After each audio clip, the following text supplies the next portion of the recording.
Hello and welcome to the Gardens of Bees. We are currently standing here close to the Opera House bee hive.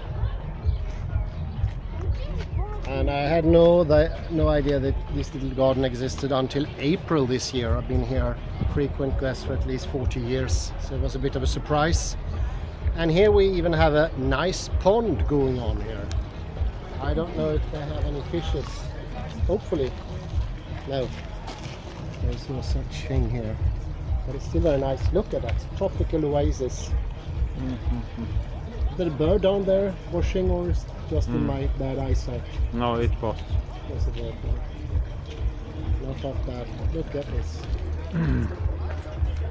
Well, I will talk a little bit about Kerry Welch's interesting article about time.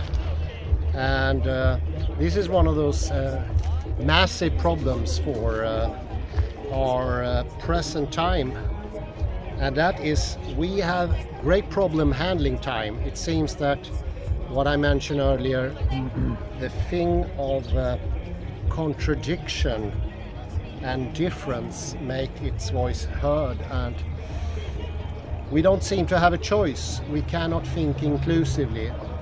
And of course is the law of the excluded middle, or the idea that oneness presides. We mentioned earlier that normally people sort of define now from what it is not. It's not the past, it's not the future.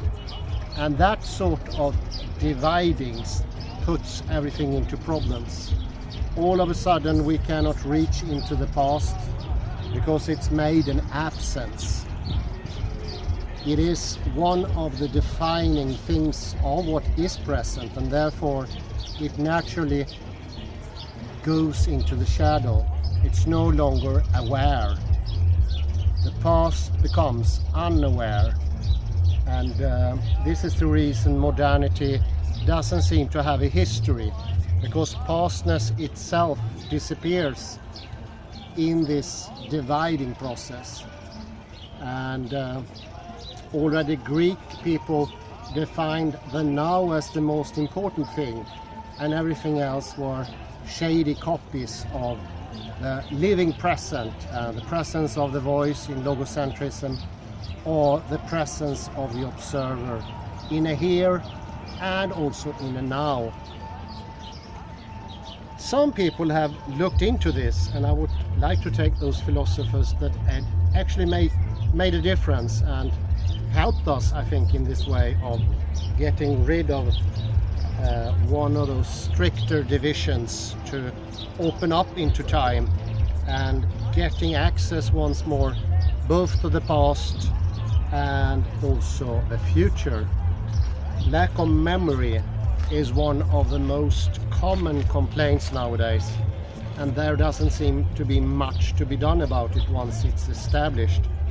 Could it be so, maybe, that the very tendency to take away the past to highlight the present could be a reason that the present is no longer accessible, the past is no longer accessible in the same way as it used to be. Let's see here, let's start with Kant, Immanuel Kant, the chap from Königsberg. He said as following: how do we reconcile our notion of distinct moments of time with our experience of temporal continuity? And I would say that's the question in a nutshell. Leibniz and later Berkeley, for them it's only through the mind of God that discrete moments are connected. David Hume took the empiricist tendency toward division so far as to deny the objective reality of causality, or any such real connection between discretely experienced events. In doing so, he negated the objective reality of time. For him, it was only moments, and they were not connected, because he could not, when he looked into himself, he could not see a reason for a connectedness. It was not present. The only thing he saw was fragmented time. that is moments. Kant recognized the critique of David Hume. There's a well-known fact that Kant reacted to Hume, and he agreed that sensation alone cannot guarantee the certainty of knowledge. However, he also recognized the certainty and efficacy of Newton's laws for describing physical reality. Laws that flaunted the causal connection that Hume denied were real. Kant resolved this apparent contradiction by acknowledging the role of the mind in actively structuring human experience and perception, rather than assuming, as Hume had, that perception is passive. Thus, Kant recognized that space and time exist only in the human mind, rather than as a reality external to human experience. There is some good points to the unidirectionality of time, that it goes in one way, or time is something of a construct of the inner side. But it's good to recognize that consciousness also is a creation of the universe, and thus builds on Kant's thinking to explore how the universe creates time via consciousness.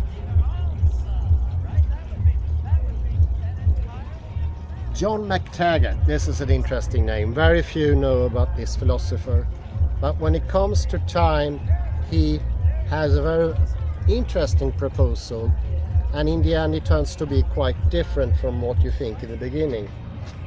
That is, time has an unreal tendency to it. He argues for the non-existence of time based on the logical contradictions between subjective and objective time, which he refers to as the A series and the B series. And I have to pinpoint here, the biggest problem for all modern man is that difference, and it's irresolvable until the event of quantum mechanics or Julian Barber.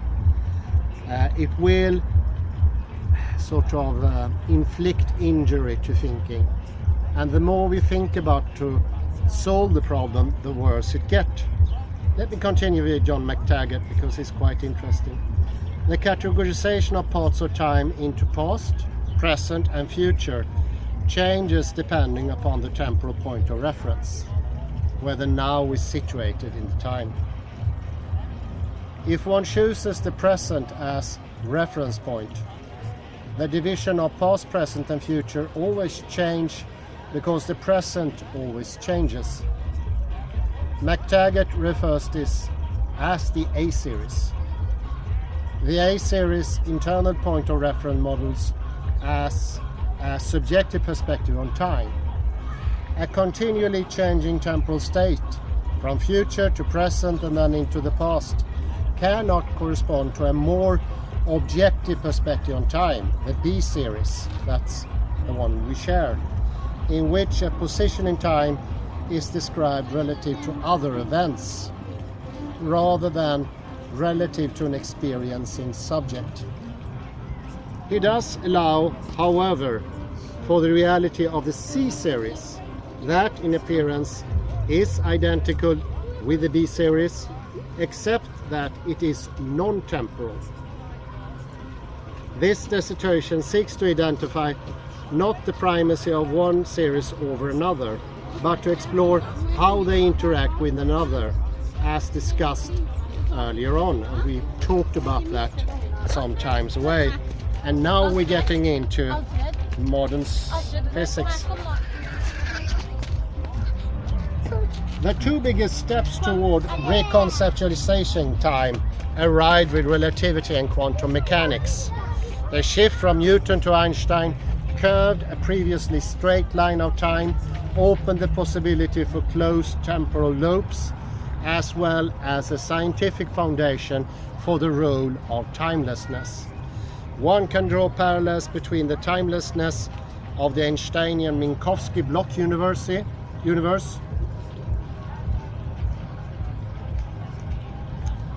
and the description of timelessness offered by Plato and Leibniz. This model incorporated relativity and space-time's dependence on matter, challenging Newton's notions of the independent absolute nature of time. Quantum mechanics subsequently challenged Newton's causality and determinism, and opened a realm with mysterious temporal effects, including non-locality and temporal reversal even. This dissertation explores the implications and meanings of these theories in dialogue with relevant aspects of our experience. And this also goes into awareness, as subjects problem with identify where a thought begins, where it starts, where it ends, and its location in the mental space goes for many of the problem on a neurological side today, like ADHD, lack of focus, lack of memory, and so forth. Kerry Welch investigated and also referred to different investigations.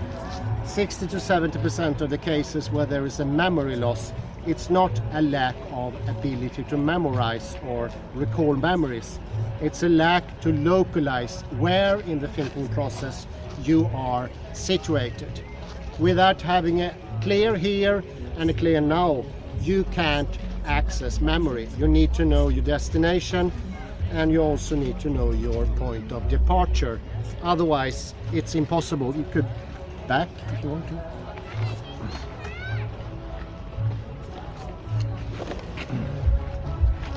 So we are doing a relocalization here as well, and I think that goes to show the point, the importance of changing positions.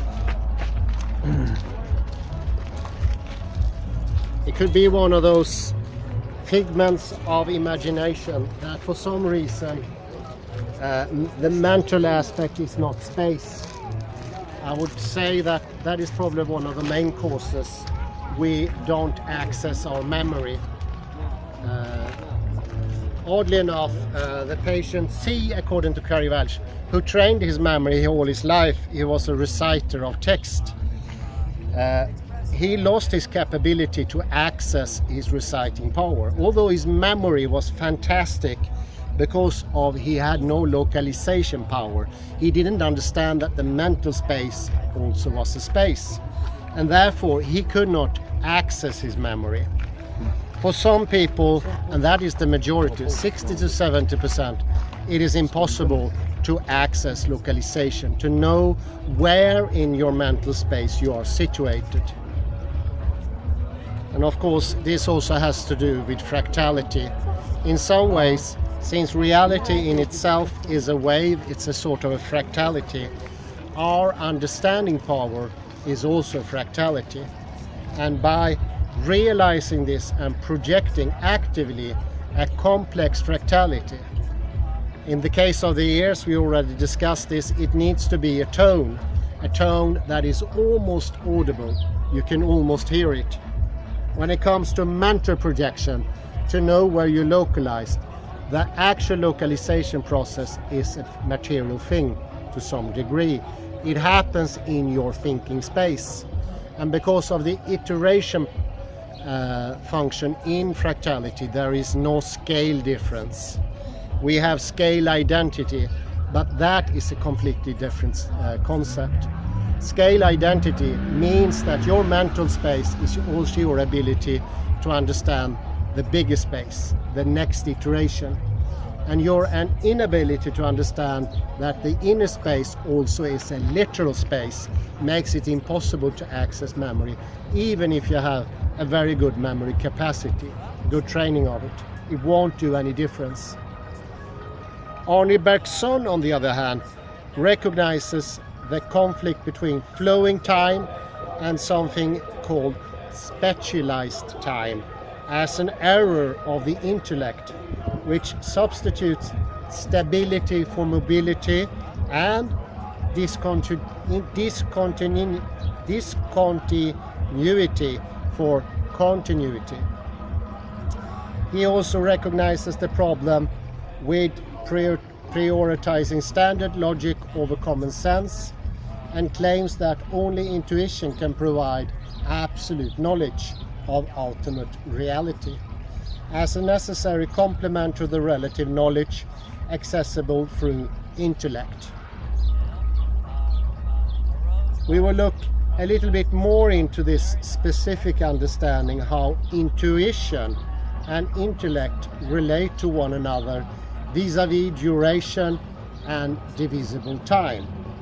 Bergson distinguishes between the pure time of duration, called durée in French, which is continuous, indivisible, and accessible through intuition, versus mathematical time, which is divisible, discontinuous, and knowable through intellect.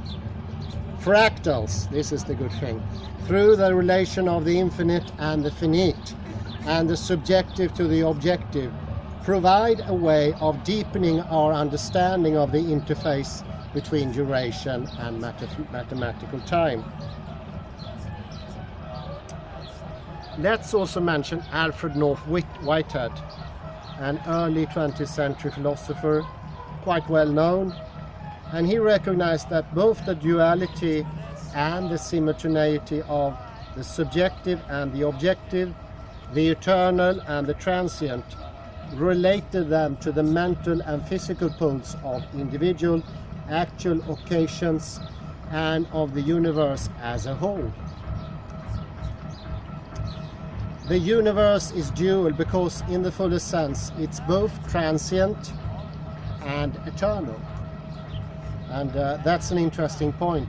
We make a contradiction between what is transient and what is eternal.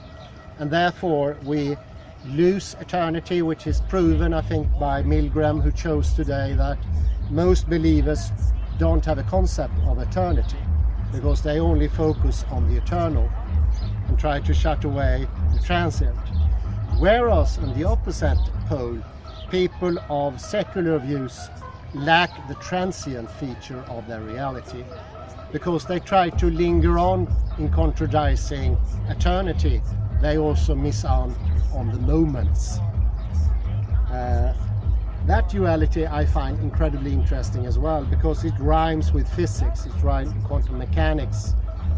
I think Schrödinger had a tale about that. The one who seeks eternity and takes away the temporality or the moments, he will lose both. And this is what happened within modern religion. Very few believers today literally believe in an eternity. What they believe in, the hope, or often a very futile hope for eternity. But since there is no longer an internal concept of the whole thing, they contradict themselves. Every actual entity is in time, Whitehead said, so far its physical pole is concerned, and out of time so far its mental pole is concerned. So he shows that subjective and objective time is very, very important at the same time, and they prove each other, they make each other possible. And the real striving for eternity without taking the temporal momentous structure of time, that the moments are actually passing and disappearing for good, makes both eternity and moments impossible. This is because of the very interface between the temporal and the timeless. This is where it all happens. And if you put your telos, your goal, on the timelessness, you will lose it. And this is the interface in between objective and subjective time. This is what it happens, and that can also be inferred coming from Susie Froebel. She's talked about the endogenous time, looking out and meeting the difference in the exogenous time. And in this difference, you get both difference and sameness. And the same thing goes looking for the moment only, you will lose out on eternity. But if you both look for moments, that time ceases to exist, and eternity at the same time, you get a read-off, a fractal meeting. And I would say, if you have this in the background, as we mentioned before with Richard E. Lynn, we already have the division. If you to such a person who has the division, try to put the idea of eternity into that person, he will take away the little eternity he has left, because he will erode it within himself. And I think that goes a very good point with our dear friend Edith, who never had a concept of eternity, something that she often pointed out. I try to reach eternity, but every time I try, I lose it all directly. And this is the struggle of modern spiritual man. None of them has eternity, because looking for it directly will block it out completely. Let's go further.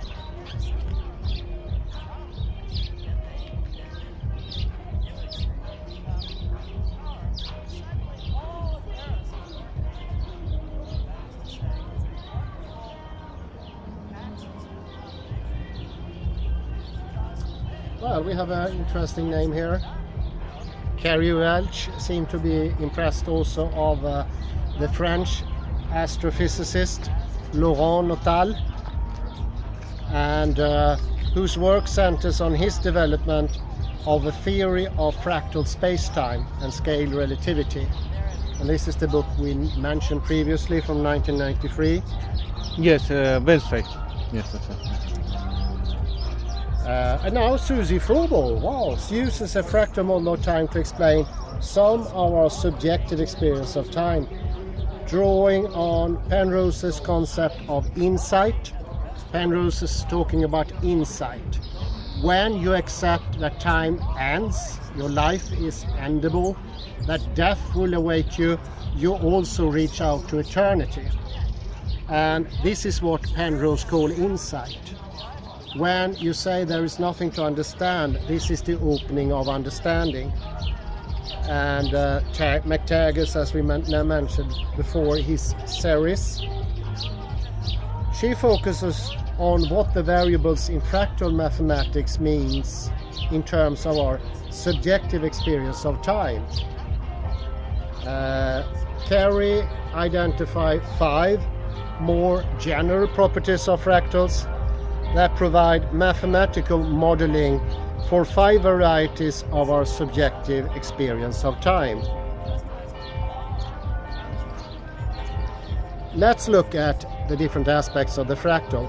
First of all, fractals are reiterative and self-similar, which mimics time's nested cyclicity of seconds.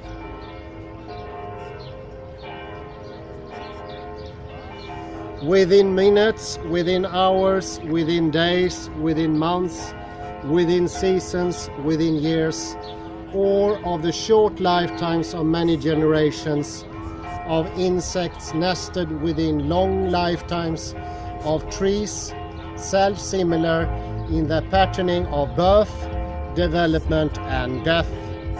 Second, fractals facilitate the phenomenon of infinite surface area. We discussed that before. The infinite surface area is, for instance, the coast of Norway. Within a finite space. So in the very momentous idea of a minute, because of its fractal character, an eternity can actually reside within that minute. And it's very important to understand the connection with what is finite, short, doesn't have much of durée, to use the expression of Henri Bergson, that the durée is actually inside that very moment. Remember William Blake, a moment is a lifetime and an eternity in a singular second. And this shows, to understand the finite, what ends, what doesn't progress in time, what has a destiny of being dissolved, is also to understand eternity and the thing that never ends, the thing that constantly goes on.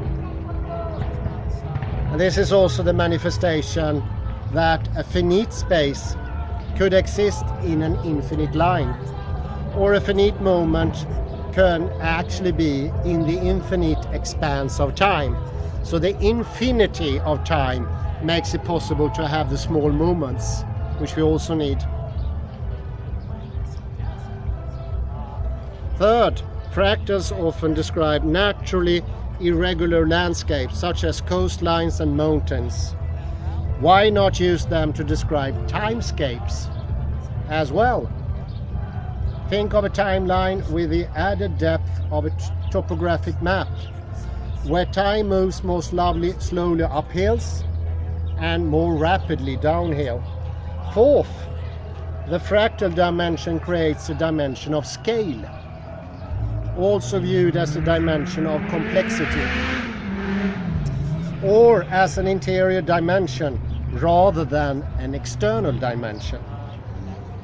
The fractal dimension provides a mechanism to describe the deepening into time that we experience as time seems to accelerate with age.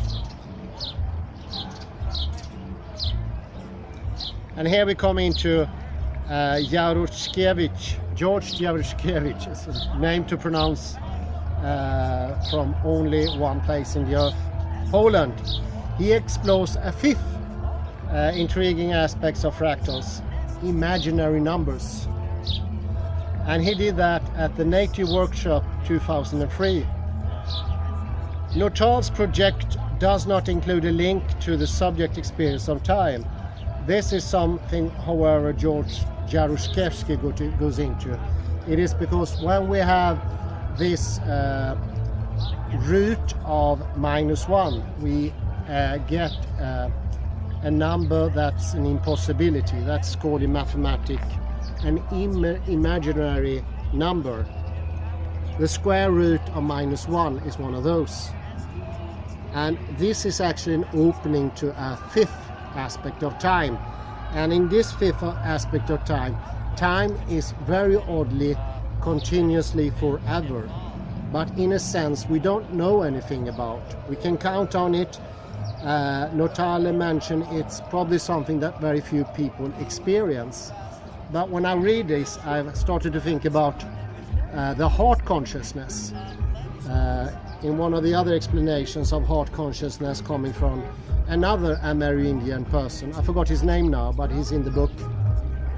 He describes that Westerners, they have no sense that it could be something greater than their own time, their own small take on eternity or infinity, or their own small take on moments. They have no concept that could be a sort of a godlike infinity, something beyond their own experience.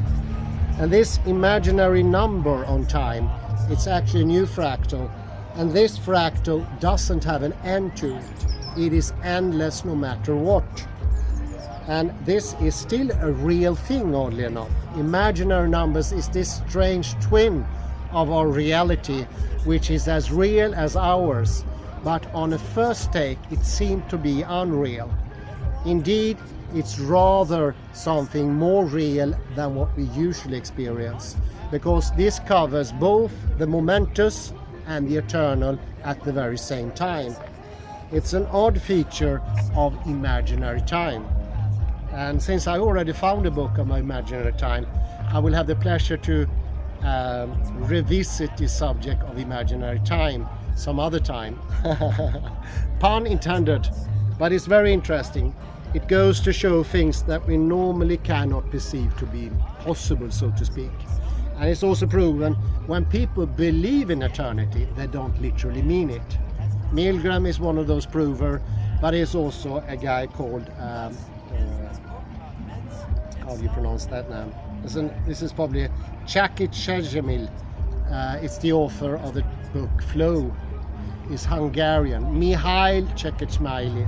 I will try to put in his name in a link later on, but I was wrong there. Polish names are not the hardest to pronounce. I think that maybe Hungarians are worse. But here we also have this scale relativity, and it's when you look at the plant it will reiterate itself on each level, and this makes for the stability of the plant, but also of its structure. And it's interesting, even if you go down to the minusculest detail of the plant, that will be repeated in the wholeness of the plant. And I would say this is actually contradictory to the normal take on a plant, a human being, or a stone for that matter, because we think these things are made up of the smallest. This shows that the smallest actually are the biggest in the same way. And that is the imaginary scale of reality. It shows that there are coins of the same, sides of the same coin. They are not mutually exclusive. They show each side at the same time. And trying to take one away, which we don't have to try, which is natural to us.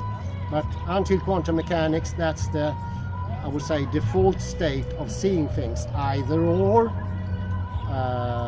not and so forth. When this sort of gets softened up, we get another reality. In this reality, eternity is literally possible, and you can even imagine it.